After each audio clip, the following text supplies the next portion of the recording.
అందరికీ నమస్కారం. Welcome to my YouTube channel. Gulab jam సింపుల్గా ఎలాంటి క్రాక్స్ లేకుండా ఎలా చేసుకోవాలో చూద్దాం. ఫస్ట్ పాకం ఎలా తయారు చేసుకోవాలో చూద్దాం. నేను 1 cup of gulab jam mix తీసుకున్నా. దానికి 2 కప్స్ అంటే డబుల్ అమౌంట్ ఆఫ్ షుగర్ అనేది మనం యాడ్ చేయాలి. 2 కప్స్ ఆఫ్ షుగర్కి 1.5 కప్స్ ఆఫ్ వాటర్ అనేది యాడ్ చేసుకుంటాం. ఇఫ్ నా 2 కప్స్ అయినా యాడ్ చేసుకోవచ్చు. నాకు 1.5 కప్స్ సరిపోతుంది. 2 కప్స్ యాడ్ చేసుకుంటే ఏమవుతుంది అంటే ఎక్కువ బాయిలింగ్ అనేది అవ్వాలి అండ్ చాలా జిగురుగా అనేది వచ్చేస్తుంది. అందుకు నాకు 1.5 కప్ అనేది సరిపోతుంది. నెక్స్ట్ ఏం చేస్తామంటే స్టవ్ ఆన్ చేసుకుంటాం. మనకి షుగర్ అంతా డిజాల్వ్ అయిపోవాలి, కంప్లీట్గా డిజాల్వ్ అయిపోవాలి. మధ్య మధ్యలో కొద్దిగా కలుపుతూ ఉండండి. అలాగా కలుపుతూ ఉంటే కంప్లీట్గా ఎప్పుడైతే షుగర్ అంతా డిజాల్వ్ అయిపోతుందో తర్వాత ఇలాచీ అనేది కొద్దిగా తీసుకోండి.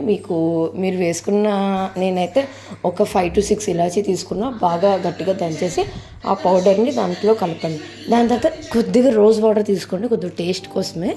చిన్న టిప్ నాకు మా మదర్ చెప్పారు. అందుకు ఒక ఇంత రవ్వ రోజ్ వాటర్ అనేది సరిపోతుంది. దాని అంతటిని కూడా కలిపేసి ఒక 5 minutes కంప్లీట్ ఒక సిమ్ అండ్ మీడియంకి మధ్యలో కొద్దిగా మీడియం అనుకోండి, మీడియంకి కొద్దిగా పెట్టేసి ఒక 5 minutes ఉంచండి అలాగా. దాని తర్వాత స్టవ్ అనేది మీరు ఆపేయచ్చు.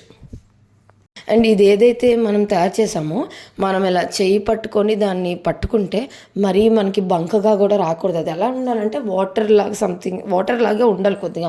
మీరు చూస్తే మీకే తెలుస్తుంది. మనం 1 cup of gulab jam mix తీసుకున్నాం కదా పౌడర్ని, దాంట్లో కొద్దిగా వాటర్ అంటే 1/4 ఆఫ్ వాటర్ అనేది వేసి దాన్ని బాగా ఉండలుగా కొద్దిగా మంచిగా చేసుకొని అలా అని చపాతీ ముద్దలాగా కొద్దిగా మరీ గట్టిగా కాదు, కొద్దిగా మాయిశ్చర్ అనేది ఉన్నట్టు కొద్దిగా మంచిగా చేసుకోండి. అది చేసుకున్న తర్వాత దాని మీద ఒక వెట్ క్లాత్ పరండి. అది పరిచేసిన తర్వాత ఒక 5 to 10 minutes అయిన తర్వాత బాల్స్ అనేది మీరు తయారు చేసుకోండి. అది అన్నీ మంచిగా చేసుకోండి, ఎలాంటి క్రాక్స్ లేకుండా. అలా చేసుకున్నప్పుడు కూడా దాని మీద కొద్దిగా వెట్ టవల్ అనేది కొద్దిగా పరుస్తూ ఉండండి. అప్పుడు ఏంటంటే దానికి కొద్దిగా తడిగా ఉంటుంది, లేకపోతే డ్రై అయిపోతుంది.